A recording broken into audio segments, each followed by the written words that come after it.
The Morrison government set a terrible precedent 5 months ago when it banned Milo Yiannopoulos, the gay libertarian provocateur, from coming to Australia. The government gave in to claims that Yiannopoulos was a hate preacher. Now, I said at the time I thought that was disgraceful, a disgraceful and cowardly decision. And now Labor is demanding that the government ban yet another speaker.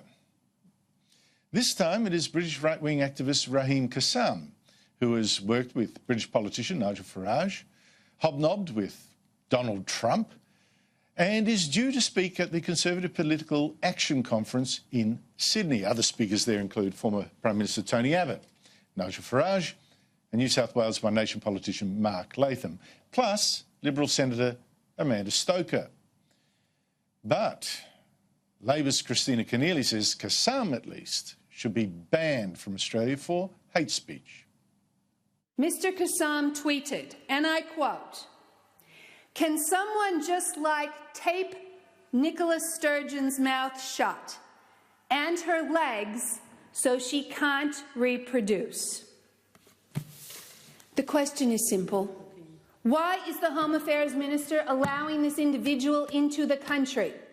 We should not allow career bigots, a person who spreads hate speech about Muslims, about women, about gay and lesbian people, to enter our country with the express intent of undermining equity and equality.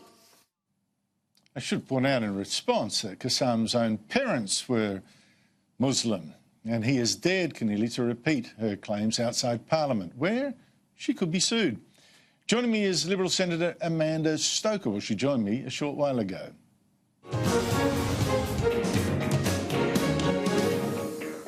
Senator Amanda Stoker, thank you so much for joining me. Should Raheem Kassam be banned? Hi, Andrew. Look, I don't think we should be banning people from coming to Australia on the basis of their points of view. It's important that people with a whole range of different sets of ideas can come to this country, express their points of view. If they're right, great. If they're wrong, debate them, tease that out and let the good ideas rise to the top.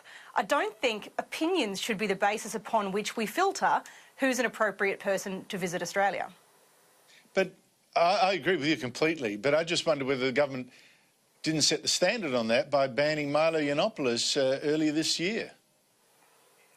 Well, as you know, I thought letting Milo come to Australia, even though sometimes he can be a bit obnoxious, was the right thing to do. So it was a decision I disagreed with. Yes, well, I think the government really caved in, surrender monkeys on that one. But are you personally embarrassed to share a platform with Raheem Kassam? Look, I don't know this guy, but I think that goes to the point. When you're a politician, or indeed any person, you're never going to know all the points of view, all the things that have ever been said by the people you walk into a room to talk to. And quite frankly, nor should we.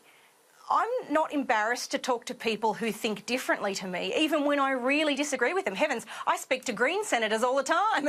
But it's really important that we talk to people who think differently to the way we do, particularly if we believe we're right and we believe they're wrong, because unless we engage, unless we talk, we have no prospect of convincing people of what the right point of view is.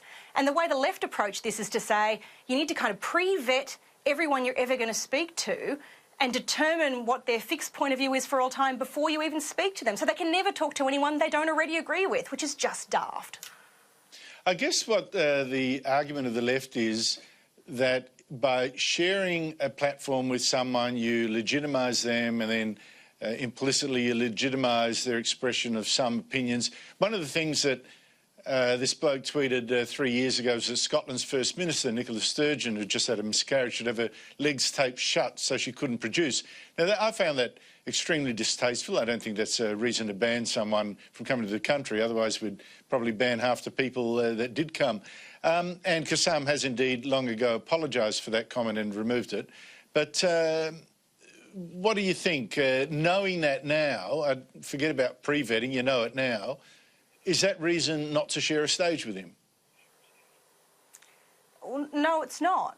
I think he's wrong, and I'd love the opportunity to debate that stuff through with him. But the truth is, it's a program that is packed with incredible speakers who've got some really great ideas to share.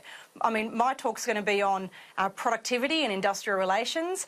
I know that Jacinta Nampijinpa-Price is going to be talking about the experience of being a conservative Indigenous woman. You've got Warren Mundine, former Deputy Prime Minister John Anderson, former Labor leader Mark Latham, Janet Albrechtsen, Peter Credlin, so many good people to hear from at this talk. And to say that, you know, you need to all have consensus before you start would mean that nobody ever got together to toss around ideas, and our country would be so much poorer for it. Well, in fact, it sort of negates the whole purpose of having conference in the first place. If you've all agreed they're only going to say what everyone already agrees with, what's the point of even turning up? It's exactly right. And if we're going to apply that standard, I mean, it's Kristina Keneally who's been carrying on like a pork chop about this sort of stuff. By that measure, let's go through the people she's hung out with over time, you know. How about that former state colleague Eddie Obeid, Ian MacDonald, you know.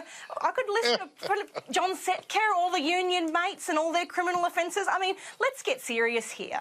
Let's judge individuals based on their ideas and their expressions and debate the things they've got to contribute, rather than trying to impute beliefs of someone you don't even know, because I've never met this guy or many of the other speakers, to other people in the room. It's just such flawed logic. And that's, of course, you know, about this new habit of picking on a tweet from years ago and saying that sums up a guy's whole career, even after he's repented of it. I mean, I would never have tweeted something like that, but still, the whole point that you can hang a person on a tweet, golly, which person on Twitter wouldn't you throw out of the country on that basis? Senator Amanda Stoker, thank you so much indeed for your time, and thank you for sticking up for the right of Milo Yiannopoulos to come here. And it's such a shame that the government didn't listen to you, but thank you so much indeed for your time. Thanks, Andrew.